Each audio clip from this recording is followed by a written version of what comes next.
kami ingin mengetahui lebih jauh untuk mengenai kabar vaksin merah putih. Nah, terakhir itu Pak, ada kabar bahwa memang ada yang mengatakan bahwa pada tahap ini itu adalah sudah mulai akan diproduksi pada kuartal pertama. Tapi juga ada yang mengatakan bahwa ini baru mau memasuki proses uji klinis, gitu Pak. Akhir 2021 sudah selesai diproduksi. Sedangkan juga ada berita yang mengatakan baru akan masuk ke proses produksinya pada tahun 2022. Jadi sebetulnya untuk perkembangan saat ini bagaimana tepatnya ya Pak ya? Pertama, vaksin merah putih secara definisi itu adalah vaksin yang bibitnya dikembangkan di Indonesia dengan menggunakan isolat virus yang bertransmisi di Indonesia dan nantinya akan diproduksi oleh pabrik di Indonesia.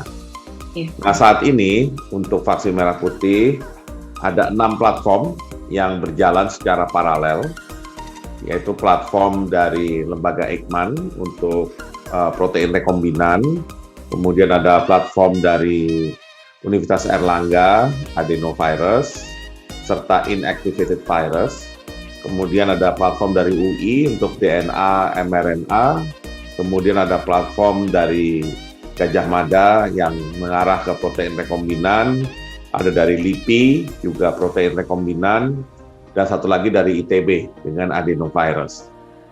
Keenam-enamnya memang mempunyai start yang berbeda-beda, ya. Dan memang yang memulai paling dulu itu adalah lembaga Eijkman. Itu bahkan sudah dimulai sejak bulan April tahun lalu. Nah, mungkin banyak yang bertanya kenapa kita tidak bisa secepat raksasa farmasi dunia seperti Pfizer, Johnson & Johnson, Sinovac, AstraZeneca, dan seterusnya. Yang mungkin perlu ketahui bahwa Indonesia itu tidak pernah mengembangkan vaksin dari hulu sampai hilir. Dalam sejarah, ya belum pernah sama sekali. Jadi ini adalah kali pertama kita mencoba mengembangkan vaksin dari nol.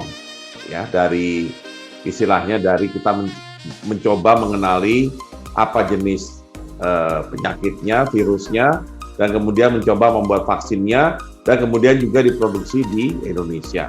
Ya, kalau ada misalnya produksi vaksin dari Bio Farma selama ini, terutama untuk imunisasi, ya mereka intinya fokus hanya pada manufaktur.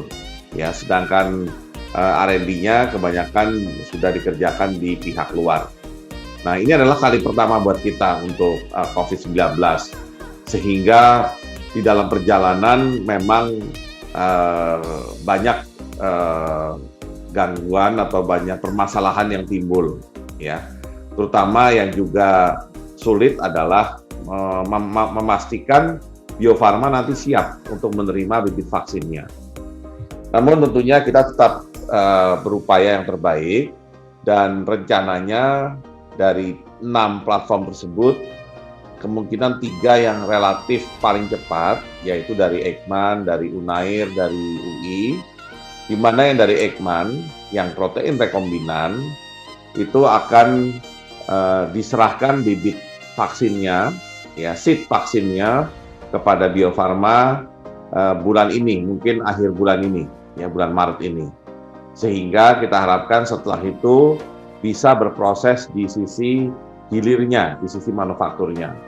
Dan kami juga memahami bahwa karena bagi Bio Farma ini juga hal yang baru, maka mereka membutuhkan waktu lagi untuk melakukan optimasi dari bibit vaksin yang diterima, sampai nanti mereka bisa melakukan scale up untuk keperluan uji klinis 1, 2, 3.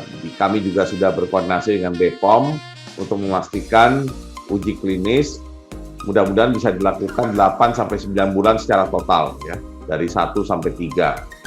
Dengan demikian memang perkiraan paling cepat vaksin merah putih bisa diproduksi dan bisa dilakukan vaksinasi itu sekitar awal tahun 2022. Ya. Dan kalau ada yang bertanya, kenapa 2022? Bukankah pada waktu itu vaksinasi sudah hampir selesai? Ya, tentunya pertama kita melihat rencana dari Kemenkes vaksinasi kemungkinan 15 bulan. Ya. Dan kemudian jangan lupa bahwa vaksinasi yang akan dilakukan untuk mencapai target herd immunity 180 juta orang. Berarti ada 90 juta orang lainnya yang belum divaksin, yang barangkali juga nantinya akan membutuhkan vaksin itu sendiri, ya. Dan ketiga, kita belum tahu vaksin-vaksin yang sudah disuntikan sekarang itu akan bertahan berapa lama, ya.